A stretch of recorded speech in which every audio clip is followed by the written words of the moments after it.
भारत के इतिहास में ऐसे कई महान योद्धा हुए हैं जिन्होंने अपनी मातृभूमि की रक्षा के लिए अपना सब कुछ न्यौछावर कर दिया। इनमें से एक प्रमुख नाम है महाराणा प्रताप। वह न केवल एक महान योद्धा थे बल्कि अपने स्वाभिमान और स्वतंत्रता प्रेम के लिए भी प्रसिद्ध थे। मुगल सम्राट अकबर ने उन्हें झुकाने की हर संभव कोशिश की, लेकिन महाराणा प्रताप ने कभी अपनी मातृभूमि की स्वतंत्रता से समझौता नहीं किया।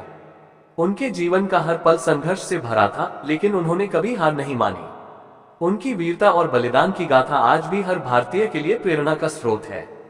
योजक चिन्ह, योजक चिन्ह, योजक चिन्ह। महाराणा प्रताप का प्रारंभिक जीवन। महाराणा प्रताप का जन्म 9 मई 1540 को राजस्थान के कुंभलगढ़ किले में हुआ था।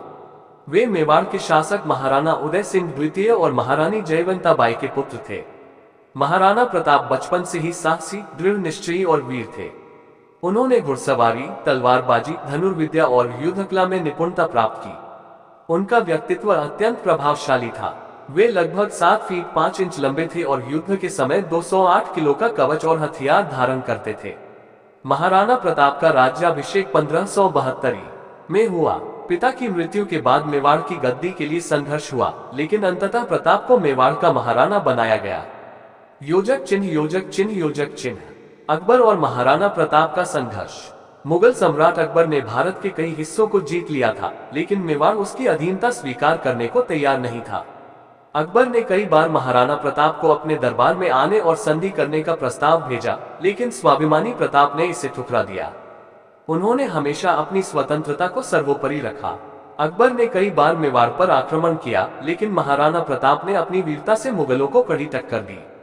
अकबर की सेना महाराणा प्रताप की सेना से कहीं अधिक विशाल और शक्तिशाली थी, लेकिन प्रताप ने कभी हार नहीं मानी। योजक चिन्ह, योजक चिन्ह, योजक चिन्ह।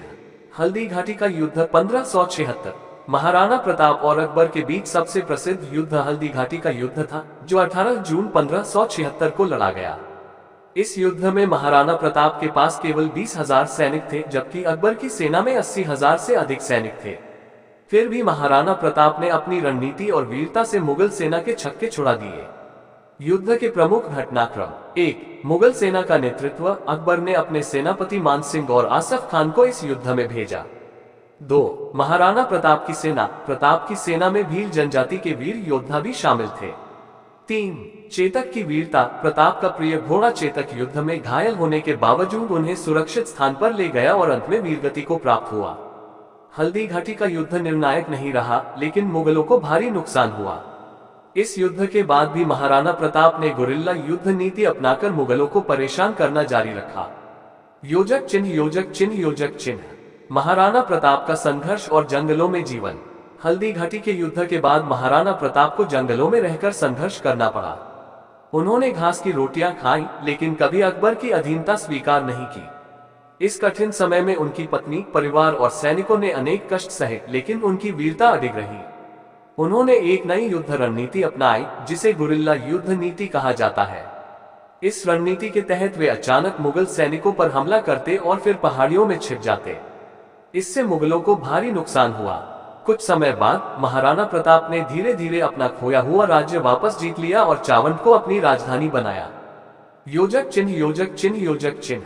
महाराणा प्रताप की मृत्यु और विरासत। महाराणा प्रताप ने अपने अंतिम समय तक मेवाड़ की स्वतंत्रता की रक्षा की। 19 जनवरी 1597 को चावंड में उनकी मृत्यु हुई। हालांकि वे अकबर से संपूर्ण मेवाड़ वापस नहीं जीत पाए, लेकिन उनकी स्वतंत्रता की भावना और संघर्षशीलता अमर रही। उनकी वीरता और देशभक्ति आज भी लोगों के लिए प्रेरणा का स्रोत है। राजस्थान में उनके सम्मान में कई स्मारक बनाए गए हैं, जिनमें उदयपुर में महाराणा प्रताप स्मारक और हल्दी घाटी में चेतक समाधि प्रमुख है।